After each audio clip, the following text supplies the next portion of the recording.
दशकूपसमवापी दशवापि समो हृदय दशकूपसमवापी दशवापि समो हृदय दशहृदय समो पुत्रो दशपुत्र समो ध्रुमा दशपुत्र समो ध्रुमा दशपुत्र समो ध्रुमा। अर्थात 10 कुओं के बराबर एक बावड़ी होती है, 10 बावड़ियों के बराबर एक तालाब, 10 तालाबों के बराबर एक पुत्र है और 10 पुत्रों के बराबर एक वृक्ष होता है। सदियों पहले मत्स्य पुराण में लिखा यह श्लोक भारतीय सांस्कृतिक मूल्यों में वृक्षों के महत्व और स्थान को दर्शाता है। बताता है कि भारतीय संस्कृति में वृक्षों को देवता की तरह पूजनीय माना गया है।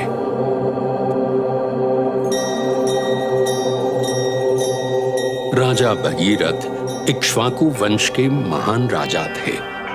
ये वही वंश है जिसमें आगे चलकर पुरुषोत्तम भगवान राम का जन्म हुआ। राजा भगीरथ को उनके अद्वितीय तप और निश्चय के लिए जाना जाता है। उन्होंने अपने पूर्वजों जो कपिल मुनि के श्राप से भस्म हो गए थे को मोक्ष दिलाने के लिए 3 बार घोर तपस्या की।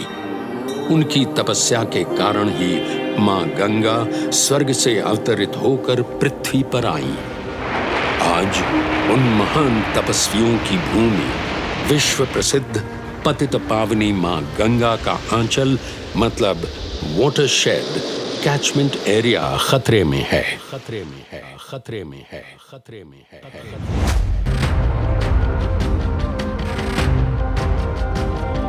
वृक्ष मोन कट रहे चल रही मां भारती धराए दम तोड़ती वसुंधरा चित्कारती।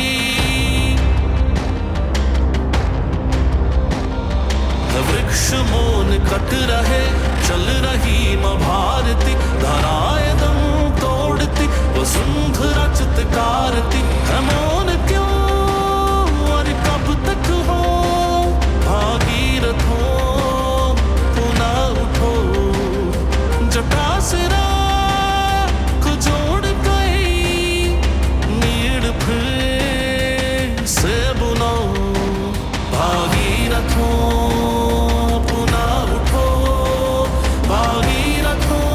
एक महीन सा नाजुक पर मजबूत ताना बाना है प्रकृति का आपस में गुंथा बुना। पेड़ बादलों को न्योता देते हैं, बारिश जंगलों को नहलाती है, पहाड़ी ढलानों पर उछलती कूदती धाराएं मिलती हैं और फिर नदियां बनाती हैं। पर हम तबाह करने पर तुले हैं उस ताने बाने को। प्रकृति को आज फिर से जरूरत है राजा भगीरथ जैसे अनेक साधकों की। पहाड़ जो नदियों के मायके पैर उठते अब सूखते हाँ उजाड़ वो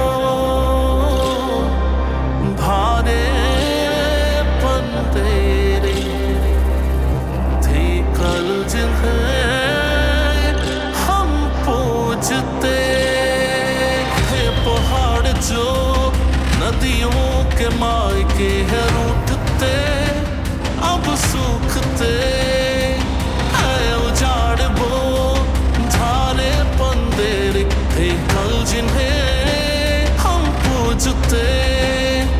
स्रोतों के पुनर्जीवन को स्रोतों के पुनर्जीवन को चाल खाल फिर से भरो भागीरथों पुनः उठो भागीरथों पुनः उठो। हमें समझना होगा जरूरत और सुविधा के बीच के बारीक से फर्क को। जरूरत जिंदगी के लिए है और सुविधा, आराम के लिए। सुविधा के नाम पर कब तक हम इस प्रकृति को तोड़ते, मोड़ते, काटते, जलाते हुए खत्म करते जाएंगे? फर्क बारीक सा है, पर हम सबका भविष्य उसी पर टिका है।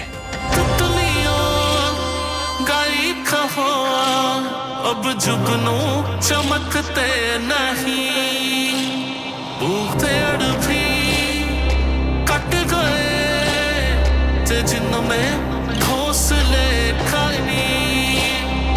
तितलियों गाई कहो, अब जुगनू चमकते नहीं, पेड़ भी कट गए जिनमें घोंसले खाली। बसंत आए खिलखिला जाए, बसंत आए खिलखिला जाए। कुछ कोशिशें ऐसी करो, भागीरथों पुनः उठो, भागीरथों पुनः उठो। जब जंगल जलते हैं तो हमें बस आग दिखती है, जलते हुए पेड़ दिखते हैं, पर हमें वो बेजुबान मासूम नहीं दिखते जो आग की लपटों से बचने की कोशिश में अपने ही घोंसलों में, मांद में, डाल में, घास में अपनी मां को पुकारते पुकारते दम तोड़ देते हैं। उन्हें बचाने को न कोई आता है, न कोई सोचता है, न कोई बचताता है। कहने को बस आग लगाई जाती है,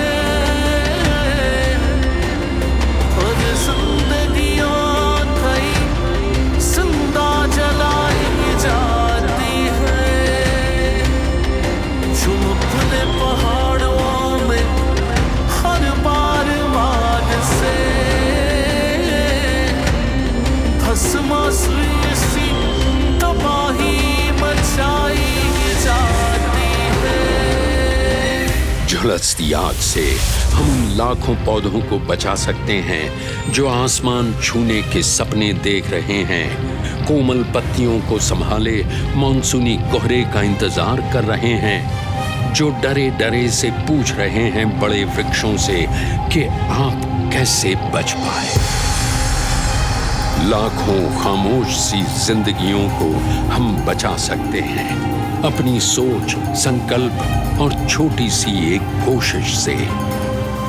जंगल आग से बचेंगे तो कई मासूम जिंदा रहेंगे।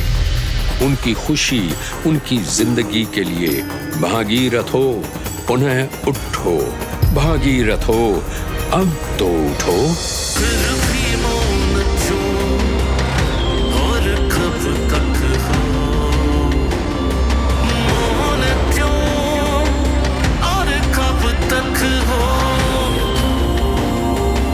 पुनः उठो, भागीरथों,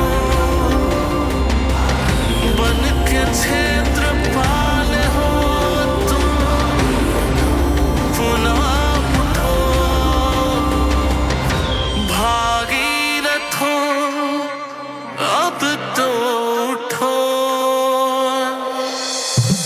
ये एक आह्वान गीत है, एक गीत है संकल्प के लिए, एक गीत है प्रण के लिए, एक गीत है जीवन के लिए, एक गीत है अपनी धरती माँ के लिए, एक गीत है प्रकृति योद्धा बनने के लिए। माँ वसुंधरा को कई भगीरथों की प्रतीक्षा है।